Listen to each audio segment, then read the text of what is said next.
I'll pay for everyone's dinner tonight if you get on your knees and apologize for ruining my suit, sneered Leonard Price, his voice slicing through the hushed atmosphere of the bistro. His friends at the table erupted in cruel laughter as he gestured toward a microscopic wine stain on his designer cuff. Ivy Carter gripped the edge of her tray, her fingers turning white as she looked at the expensive floor. Behind her professional mask, her mind was frantically checking her bank balance. Her tuition payment was overdue, and her younger brother's school fees were a month behind. Leonard leaned back, relishing the visible power imbalance, his gold cufflinks gleaming under the chandelier. He didn't notice the cold, authoritative figure standing in the doorway, Kwon Min-suk, the man who actually owned the building, watching the scene with narrowed, calculating eyes. "I'm waiting, Ivy," prodded Leonard, enjoying the silence. "Is your pride worth more than 3 months of your salary?" "I apologize for the spill, Mr. Price," Ivy replied, her voice steady and echoing with a surprising, quiet authority that she had learned from years of studying high-stakes diplomacy before she had to drop out. "But my dignity isn't for sale, and neither is the floor of this establishment." The table fell into a stunned silence. Leonard's face flushed a deep, angry red, his smugness replaced by genuine shock that a server would dare talk back. The men surrounding him shifted in their seats, suddenly uncomfortable, sensing the shift in the room's energy. "Step away from the table, Ivy," a deep melodic voice commanded from the shadows. Kwon Min-suk stepped into the light, his black suit perfectly tailored, his presence alone forcing the arrogant men to straighten their backs. He didn't look at Leonard, his eyes were fixed on Ivy. He slid a sleek, obsidian-black business card onto her tray. "Come to the Horizon Suites at midnight. It seems your talent for standing your ground is exactly what my organization is currently missing." Ivy took the card with trembling fingers, the weight of the heavy cardstock signaling that her life had just changed forever. The midnight air was sharp, carrying the scent of rain and expensive ozone as Ivy stood before the revolving glass doors of the Horizon Suites. She clutched the obsidian business card so tightly the sharp edges dug into her palm. The lobby was a cathedral of polished marble and silent security, a stark contrast to the grease-stained floors and clattering silverware of the bistro she had fled just hours ago. As she was ushered into a private elevator, the silent ascent felt like a transition between two different worlds, the city lights below shrinking into a grid of glowing embers. When the doors slid open to the penthouse, the atmosphere changed. The space was minimalist, filled with shadows and the low hum of a city seen from 40 floors up. Kwon Min-suk sat behind a desk of dark wood, his silhouette framed by the sprawling skyline of Seoul. He had discarded his suit jacket, his white shirt sleeves rolled up to reveal forearms corded with tension and a glimpse of ink that vanished beneath his cuffs. He didn't look up immediately, finishing a note with a fountain pen that scratched rhythmically against heavy paper. "Sit, Ivy," he said, the command as quiet as a secret. Ivy sat, keeping her spine straight, refusing to let the opulence diminish her. "You said you had a proposition, Mr. Kwon. I assume it involves more than just defending the honor of your waitstaff." Min-suk finally looked up. His eyes weren't the eyes of a businessman, they were the eyes of a man who had seen the bottom of the world and decided to build a kingdom over it. He slid a folder across the desk. Inside were documents in 3 different languages, Korean, English, and Mandarin. "The man who tried to humiliate you tonight, Leonard Price, handles logistics for a firm I am acquiring. He is arrogant because he thinks he is indispensable.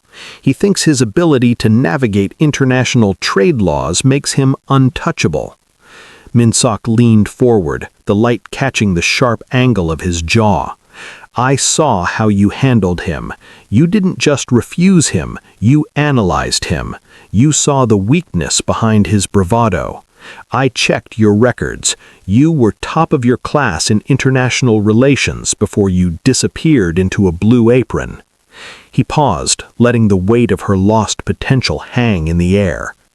"I don't need a waitress, Ivy.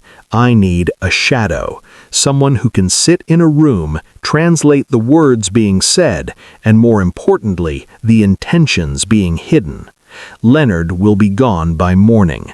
I want you to take the first step into his world, but under my banner." The offer was a lifeline wrapped in barbed wire. Ivy looked at the figures on the contract, a signing bonus that would clear her brother's tuition and her mother's debts in a single stroke. "And if I refuse," she whispered. "Then you go back to the bistro," Minsuk said simply. "But we both know you've already outgrown that room. The question isn't whether you belong here, Ivy. It's whether you're brave enough to claim it." Ivy looked at the pen, then at the man who held her future in his steady hands. She reached out, her fingers no longer trembling, and signed her name. The transition between Ivy's two worlds was as jarring as a physical blow. By day, she sat in sun-drenched lecture halls at the university, the air smelling of old paper and cheap coffee. She listened to professors lecture on the theoretical nuances of international law, her fingers flying across a keyboard while her mind drifted to the weight of the black business card hidden in her wallet. To her classmates, she was just another struggling student, a girl who worked too many shifts and looked perpetually tired. They saw the faded blue of her old backpack, but they didn't see the bruise-colored shadows under her eyes from staying up until dawn deciphering encrypted shipping manifests. As the sun dipped below the horizon, the university student dissolved, and the shadow emerged. The exclusive clubs Min Suk frequented were subterranean cathedrals of glass and neon, hidden behind unmarked steel doors in Gangnam. Here the air was thick with the scent of expensive tobacco and the electric hum of deals that never reached the light of day. Ivy no longer wore a blue apron. She wore tailored silk and a silence that was becoming second nature. She sat just to the left of Min Suk, a ghost in the room whose only purpose was to turn danger's intentions into precise language. "Tell him the interest rate is non-negotiable," Min Suk murmured during a meeting with a triad representative. His voice was cold, his eyes never leaving the other man's face. Ivy leaned forward, her voice a calm, melodic contrast to the tension vibrating in the air. She translated the threat into flawless Mandarin, stripping away the aggression but leaving the ironclad resolve. She watched the representative's eyes flicker, a micro-expression of doubt. In that moment, she wasn't just a translator, she was an architect of the atmosphere. She noticed the way the man's pulse hammered in his throat and the subtle way his bodyguard shifted his weight. She was learning to read the multitudes Min Suk had spoken of, the hidden fears disguised as bravado. The exhaustion was a constant companion, a dull ache in her bones that she ignored by focusing on the balance of her bank account. The tuition was paid. Her brother's letters from school were filled with a happiness she hadn't seen in years. But as she sat in a back-alley cafe at 4 a.m., clutching a textbook on one side and a burner phone on the other, the line between her lives began to blur. She found herself analyzing her professor's body language for deception and wondering if the quiet man in the back of the library was a student or a tale.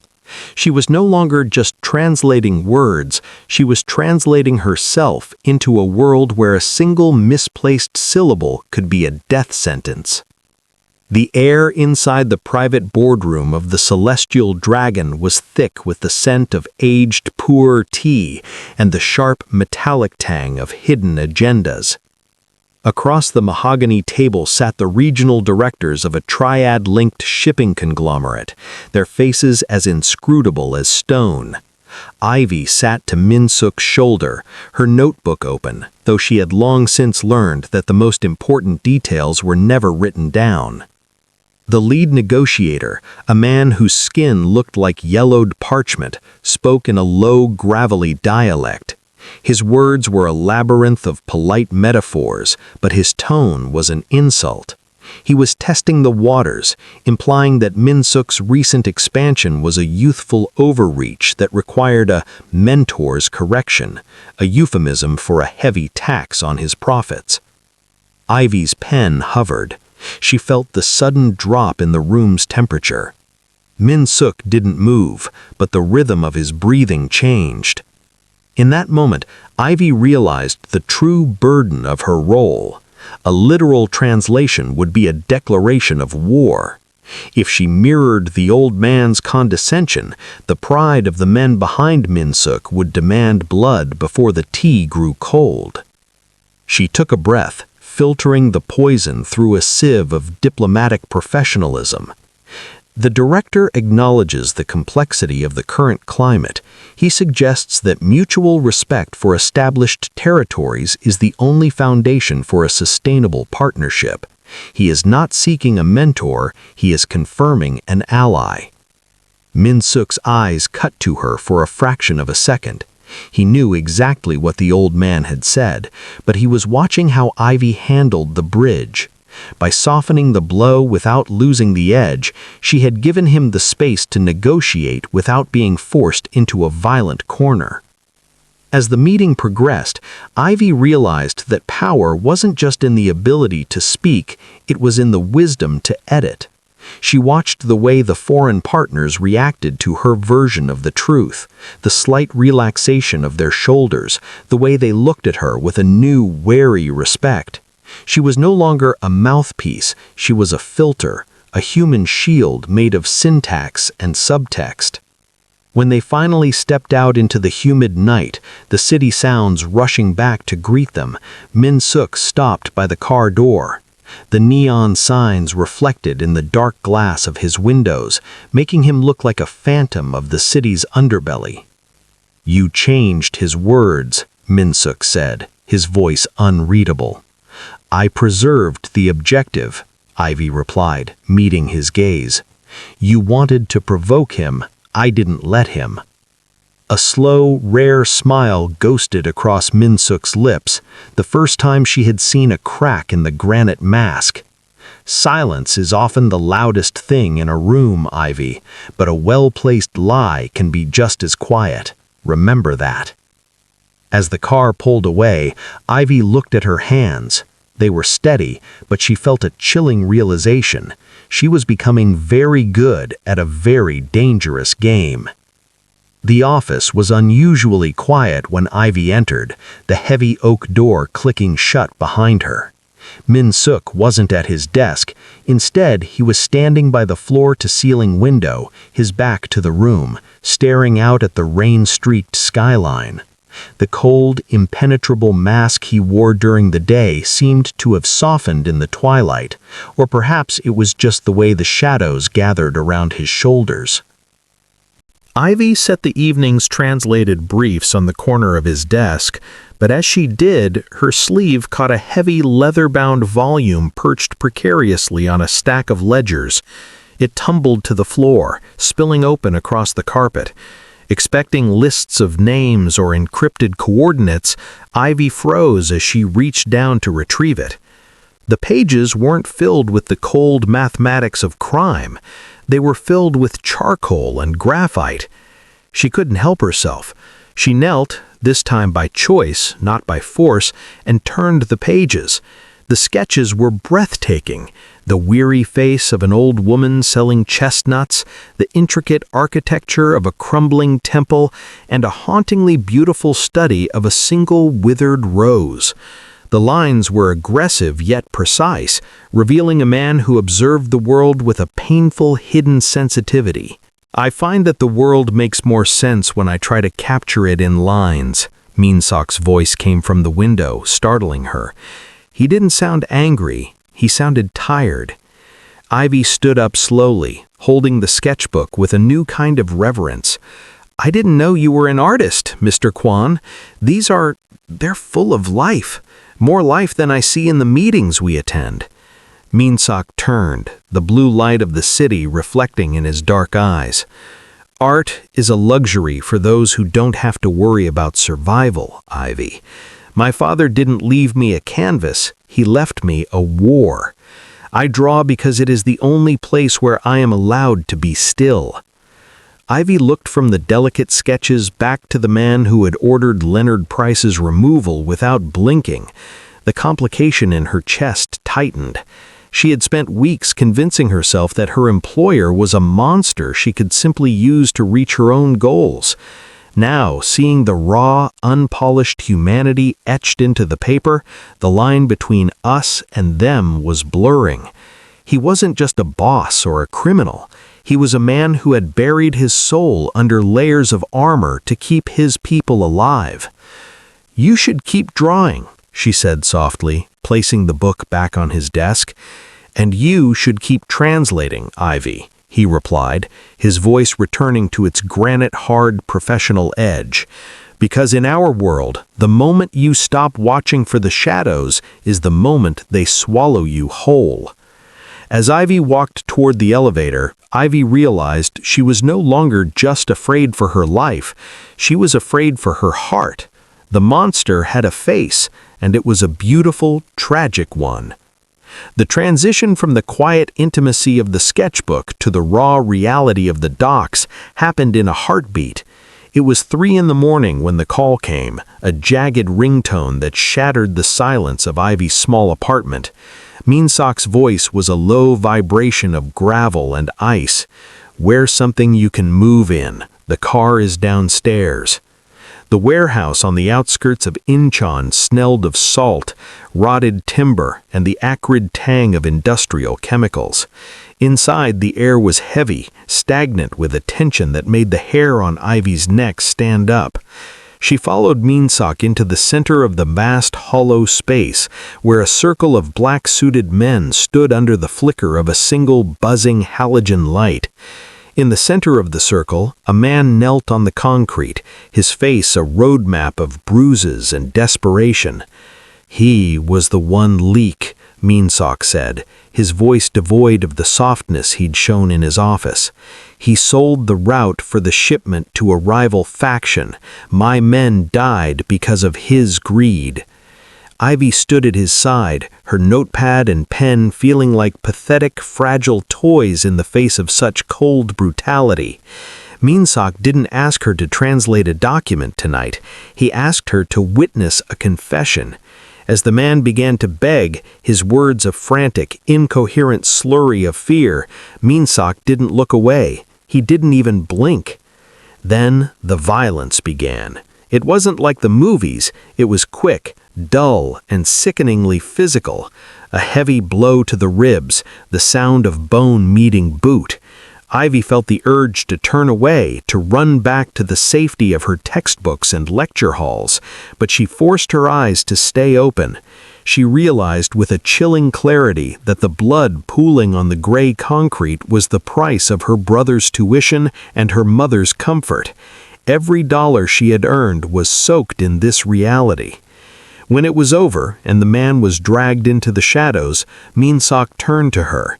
He wiped a stray drop of blood from his cheek with a silk handkerchief, his expression as calm as a summer lake. "This is the foundation of the world you've entered, Ivy. You can't have the silk without the steel." As they walked back to the car, the rising sun began to bleed across the horizon, painting the sky in shades of bruised purple and orange. Ivy felt a hollow ache in her chest. She had crossed a line she could never uncross. She was no longer just an observer, she was a silent partner to the violence. Her hands, which had so recently touched the delicate charcoal lines of Meensok's art, now felt stained by a weight that no amount of scrubbing could ever fully wash away. The atmosphere within the organization's inner sanctum had shifted. Where once there was a wary curiosity towards Meensok's new shadow, there was now a cold, prickling resentment. Ivy felt it most keenly in the presence of Kang Dae, Min-Sok's long-standing head of security. To Kang Dae, Ivy wasn't a linguistic asset, she was a liability, a civilian who had seen too much and risen too fast. The trap was set with a clinical precision of a master tactician. It began with a misplaced file on Min-Sok's desk, a set of shipping manifests for a high-priority delivery from the port of Busan. The documents were written in a rare, archaic dialect of Cantonese used by a specific faction of the Triads, one that Ivy had boasted she could decode. "Min-Sok is at a summit in Jeju," Kang Dae said, his voice a low, gravelly rasp as he cornered Ivy in the quiet hallway. "He needs these coordinates verified and sent to the harbor master by midnight. If the shipment sits, it's seized. He said you're the only one he trusts with the nuance." Ivy took the papers, her heart hammering a frantic rhythm against her ribs. She spent hours in the dimly lit library, the ancient characters blurring before her eyes. Something felt off. The syntax was clunky, the tone uncharacteristically aggressive for a formal trade agreement. But the pressure of the deadline and the desperate need to prove her worth to the man who had seen the artist in the monster blinded her to the subtle inconsistencies. She sent the confirmation, unaware that the harbor master was actually a burner phone in the hands of a rival syndicate. Kang Dae had altered the manifests to direct the cargo containing millions in untraceable assets straight into a police sting he had orchestrated to look like a botched handoff. By the time the sun began to rise, the news was already rippling through the underworld. Min-Sok's prize translator had led his most valuable shipment into a trap. Returning to the office, Ivy found the air thick with the scent of ozone and impending doom. Kang Dae was already there, standing beside a silent, stone-faced Min-Sok.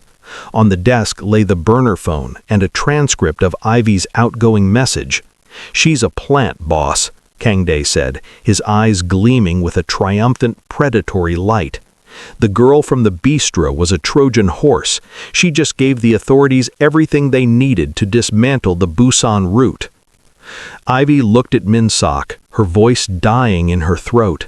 The man who had shown her his sketches, his soul, now looked at her with eyes like black glass. She realized then that the most dangerous language in the world wasn't a foreign dialect, it was the language of betrayal, and she had just been framed as its primary author. The warehouse air was thick with the scent of stagnant seawater and the bitter tang of betrayal. Min-Sok didn't move. He stood like a statue of granite as Kang Dae's men leveled their weapons. The obsidian glass of his eyes remained fixed on Ivy, searching for a flicker of the girl who had refused to kneel in the bistro. "I didn't do it," Ivy whispered, her voice barely audible over the hum of the overhead lights. She saw the burner phone on the desk, the evidence of a crime she hadn't committed, and realized that in this world, the truth was just another language no one cared to translate. "The evidence says otherwise," Kang Dae sneered, stepping closer, his hand resting on the hilt of a blade. "Execution is the only dialect we use for traitors." Just as Kang Dae moved, the corrugated metal doors of the warehouse exploded inward. A flashbang grenade shattered the silence, white light blinding the room. Gunfire erupted in a jagged, rhythmic roar. This wasn't a police sting, it was an assassination squad from the rival syndicate, capitalized on the internal rift Kang Dae had created. In the chaos, the power grid hissed and died, plunging the warehouse into a strobe-lit nightmare of muzzle flashes. Ivy was thrown to the ground as a bullet sparked off the concrete inches from her head. She saw a clear path toward the loading docks, an exit into the darkness, a way back to her old life, to safety, and to the university halls where blood was only ever found in history books. She looked back. Min-Sok was pinned behind an overturned shipping crate, his forearm bleeding, his weapon jammed. Kang Dae was nowhere to be seen, having vanished into the shadows the moment the first shot was fired. Ivy looked at Min-Sok, her voice dying in her throat. The man who had shown her his sketches, his soul, now looked at her with eyes like black glass. She realized then that the most dangerous language in the world wasn't a foreign dialect, it was the language of betrayal, and she had just been framed as its primary author. The aftermath of the warehouse shootout left a scent of ozone and copper that seemed to cling to the very walls of the penthouse. While the physical wounds were healing, a new shadow loomed over the Horizon Suites, one far more reaching than any rival syndicate. Federal investigators, alerted by the chaos at the docks, were beginning to circle the organization like sharks sensing blood in the water. The import-export empire that had sustained Min Sok's family for generations was now a roadmap for his own destruction. Ivy stood by the desk, watching Min Sok stare at his latest sketch. It was a drawing of the warehouse, but the lines were fractured, the charcoal smudged with a violence he couldn't quite erase. "The warrants are already being signed, Min Siak," Ivy said, her voice cutting through the heavy silence. "They aren't looking for a bribe this time. They're looking for a legacy to dismantle."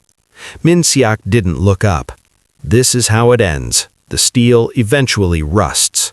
"It doesn't have to end," Ivy countered, stepping into his light. "It just has to change. You have the assets, the logistics, and the infrastructure, but the world only sees the blood on the floor.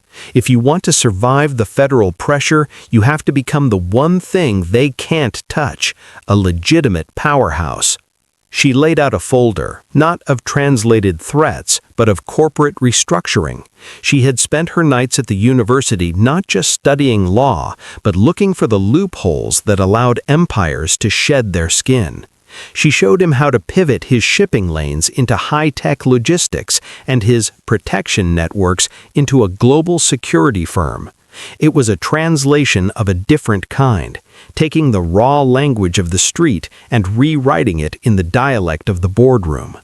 Min Siak finally looked at her, his dark eyes searching hers. "You're asking me to bury my father's world."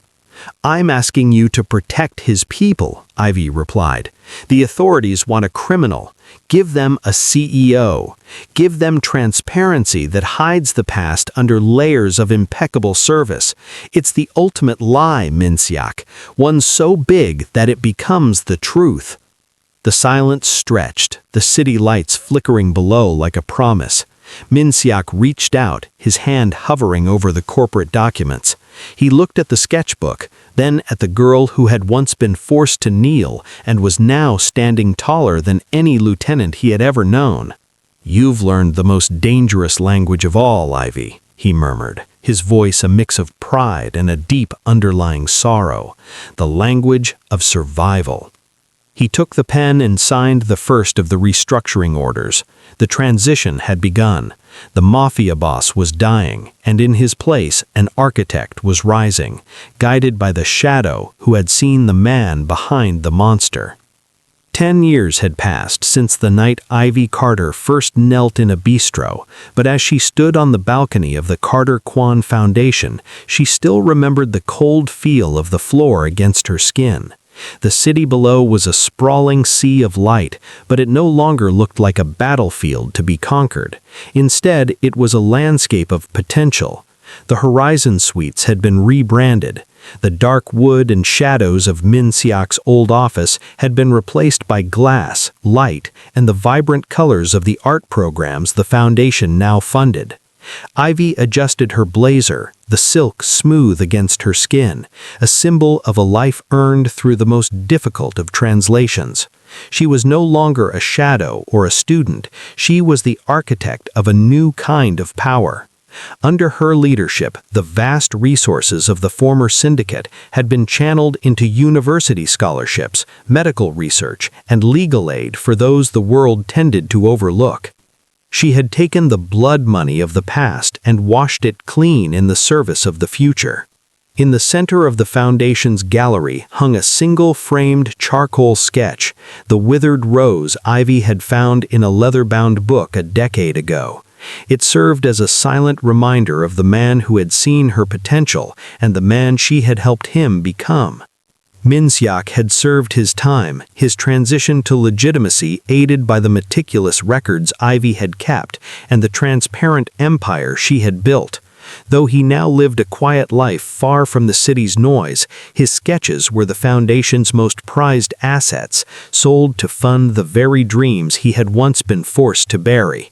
Ivy stepped back inside as the gala began, the room filling with the multitudes she had studied from the sidelines.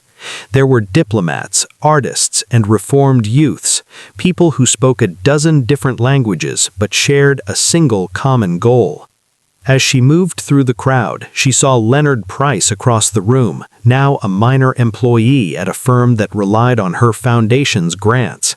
He didn't recognize her, or perhaps he simply couldn't square the powerful woman before him with the girl he had tried to break. She didn't need an apology from him anymore. Her victory wasn't in his humiliation, but in her own elevation.